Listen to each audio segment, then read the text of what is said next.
All right, man, I bought you something because when you were a rookie, you always asked me questions. So I bought you a little notebook so you could take down some notes. I'm going to give you some advice on. Nah, I'm messing with Oh, you. I was about to say, goodness gracious. Man, your face. But I do want to start there. Like, you came in as a rookie.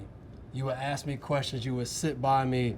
Where did that come from to be like, hey, I'm going to go an older veteran guy and I want to ask a lot of questions to try to get better? Yeah, when it comes down to, being a part of a new, game and, the speed is different and everything. When it comes down to veterans, you want to learn the way that they've learned from rookie year all the way to, 10, 5 years and stuff. And you've played more football than me, so, and you did it at a high level for a long time. So when it comes down to it, man, I love the knowledge and to learn from guys like you, so.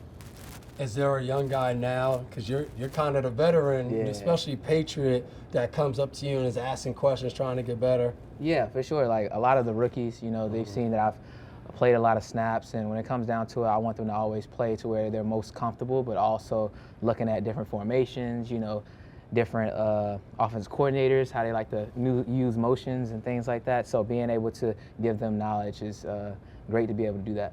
I hear you bring up like coordinators, and that side was a big Bill Belichick thing of know the coordinator you're playing against.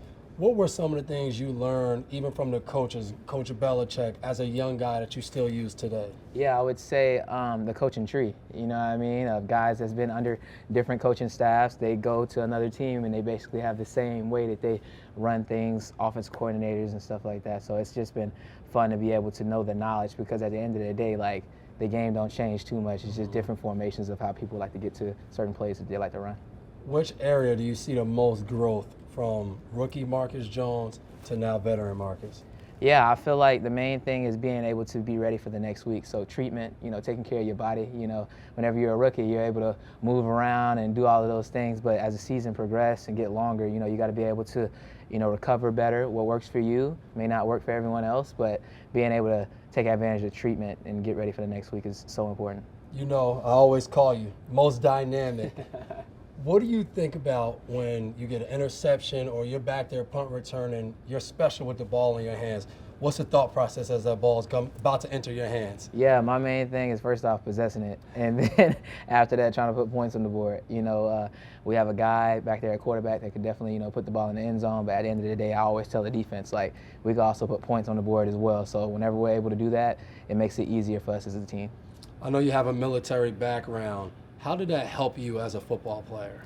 Discipline. My dad always taught me that at a young age, and being able to have a mentor and a father that teach you about things like that. It's like, hey, how you do one thing is how you're gonna do everything. So I always take it into account whenever I'm dealing with something or having a problem solve. Tell me about Elliot J. Who's that? Yeah, that's me. Everyone says that's the alter ego in a sense when it comes down to music, and man, I was able to dive deeper because my dad had the music background and stuff like that, playing as a hobby. And as time went on, I learned how to basically record myself, do production, and that's kind of my thing. Whenever I get done with the ball, that's my hobby that I love to do. And what does music give you now? Like when you get to be in that setting or in a studio, what does that give you? I feel like that's one of those situations to where whenever you're done with ball, you can express your emotions in different ways, whether it's, songwriting or just listen to music, meditation, different ways like that, because some people think music is just when you're listening to it. Mm-hmm. No, you can do from different ways of how you feeling and having different playlists and listening to different artists that you didn't even know that was out, and they're doing good as well. So being able to have music is a great avenue to where I can express different ways of how I feel. Any similarities in like your music style and your play style on the field? People talk about that a lot. I hear about it. That's a hard thing to talk about because it's like I'm not a crazy person that's loud on the field and everything. I just love to take advantage of the opportunities. And when you're on the field, is there like a certain type of music or a song as you're about to go play that goes through your head all the time? I would say I've been diving deeper into Christian rap. That's the main thing. I would say, when it comes down to me as a Christian and everything, my belief and everything is deeper than just the situation of me being on the football field, you know what I mean? And I have family members and, real close relatives that, always keep me on the path of always knowing, the importance of that. And, at the end of the day, like, I couldn't do it without him, so. Who's the dream collab for you to do a song? Who's the group or the person that you would love to do a song with? Yeah, I would say The Weeknd would be one person. He's diverse when it comes down to his music. Drake is also one person as well. So those are the top two guys that I would say that's been in the game for a minute, and I definitely love, the music that they make. All right, Super Bowl Sunday. Marcus Jones telling Drake and The Weeknd, let's right after you win the game, we'll get the collab set up in the locker room. Rap battle. Who can go and see you one-on-one in a rap battle? Rap battle, man. I wouldn't even say that I'm a rapper. I'm an artist when it comes down to it, but I would say a person that loves to also dive into music. Pop said he messed around with music a little bit too and everything. He said he didn't try to record a couple things, so I'm gonna say Pop might, be able to rap a little bit. We had a little DB and a little wide receiver. Go ahead. Why you gotta say little? Man, here we go. Grammy or Super Bowl ring? Super Bowl ring. I put in work for about 20 years, being a little kid, being able to play Pee-wee football, and, you put in a lot of work. And at the end of the day, I love the situation of the process of, the highs and the lows of the game of football, because it teaches you a lot whenever you get into the real world as well. So I would say Super Bowl. Do you envision yourself someday winning the Grammy? I would love that. My expectations ain't like, oh yeah, I'm gonna win it. But I make music just off the fact of, people loving it and being able to express, like I said, the emotions and people, relatability in music is a big thing. So whenever you're able to relate, how you're feeling and people love to hear that, if I'm able to, win that, that would be a blessing for sure. And I know you're a dad. How do you feel like being a dad has prepared you for this moment being in the Super Bowl? Yeah, I would say, man, patience. Like I've said, man, my son, he has autism, and, learning about how he operates and being able to be there for him. Of course, playing the game of football, I'm not able to spend as much time as I would love to with him, but at the end of the day, whenever I get, the off time, I'm trying to, find different ways of being able to, provide for him. And then I'm also learning sign language, now too, trying to get the situation of communication, because he's nonverbal as well. So learning, those things and taking it day by day has been very important for me. Have you thought about how much of an inspiration your journey and your son's journey is going to be for so many people watching you on Sunday in the Super Bowl? Yeah, it's been crazy because sometimes us as players, we like to differentiate the football selves and also us as parents, but at the end of the day, Vrave said this, and I really believe it's like these games and things like that actually change lives. And being able to, whenever my son gets older, of saying, hey, your dad actually played in the Super Bowl, is going to be something that, a lot of people have been a part of. So being able to be a part of this means a lot. And have you taken a second to just envision what it'll be like holding him, confetti falling? Do you stay away from that, or have you dreamed about that as well? I've definitely dreamed about it, but it's one of those situations to where, you got to take don't put too much into it. But don't put too much into it.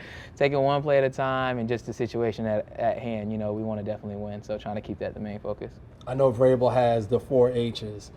How has that impacted you? What has that been like, just talking about that and building with your teammates? I felt like it's impacted us as a team in a great way, because off the field actually helps out with the situation of building with new faces walking into the building, and it's hard to end up transforming and transitioning a team from rebuilding to now being in the Super Bowl, and that means a lot. So I felt like that helped everyone get way more tight knit in a sense, and now that we want to play harder for the guys that's on the field with us, because we know how they got into the game of football, and then also from the sense of all the heartbreaks that people had, and what helped them drive their dedication more into the game of football. I know hero is one of them. Who's been your hero?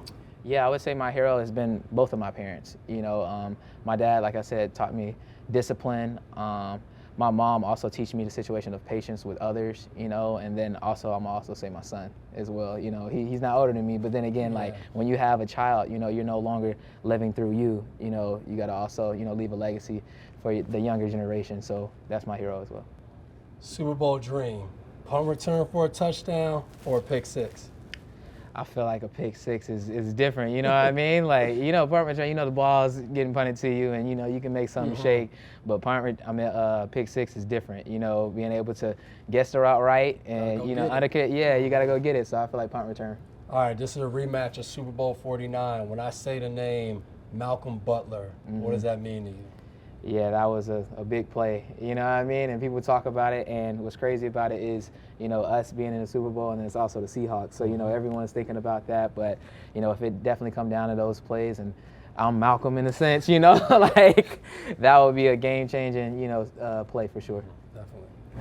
What person has had the most to do with you getting to this place right now, and what would you like to see? I would say it would be my dad. I've definitely told everyone about the way that he taught me how to catch punts, throw the ball in the air, in the parking lot. And that was something that changed my mind from the sense of being young and, knowing that punt return is something that I could actually do in the National Football League. That's helped out. I was literally in the parking lot with parachutes, speed training, different things like that. And my dad had me into a lot of sports, so I would say my father. You got a childhood buddy or teacher or somebody you want to give a shout out to? Yeah, I want to give a shout out to my high school coach, David Faulkner. He was my coach in high school, and he was the one that actually told me that, you can do this returning thing at another level. And he helped me out with the sense of playing both sides in high school, and then I was able to, do it at the college level and also do it a little bit in the National Football League. So I would say, I want to give him, commend him for putting trust in me and also giving me the confidence to do that. Appreciate it. Thank y'all so much. Appreciate it, man. For sure, bro. Appreciate you. Good luck, bro. Appreciate it. Hi, I'm Mike Tirico, and thanks for watching. Make sure to hit subscribe for the latest news and highlights from NBC Sports.